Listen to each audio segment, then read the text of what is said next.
How to use UltraVue VR Cleaning Set. Grab the air bladder with the precision nozzle to dislocate dust and small debris from your VR headset and controller, because I know that you have a lot of crumbs on it. Make sure to direct the air in the small cracks and narrow spaces of your controller and headset. When you're happy with the result, unsheath your brush and wipe off dust and debris from your VR gear. Now it's time to use UltraVue VR Cleaner Gel on the lenses. Remove the cap from the bottle and direct the sprayer to the lenses. Spray once per lens and grab UltraVue microfiber cloth. It's amazing how big this cloth is.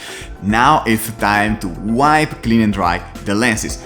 Use a circular motion on the lenses to remove the gel and all the grime and dirt that you may have. Now you have two options. The first one is to use the microfiber pad on the pan to polish the lenses, and then you can start your gaming experience. Otherwise, if you expect to sweat during the game, or you are actually playing in a very humid environment and you are afraid that your lenses will fog up, use UltraVue Fog Stopper. Use the precision dropper to apply just one drop per lens and then spread the formula with your fingers. Don't spread the formula with a microfiber cloth, otherwise the cloth will absorb the defogging agents. Once you're done, let it dry for 1 or 2 minutes and then enjoy your gaming experience fog-free. Like and follow for more.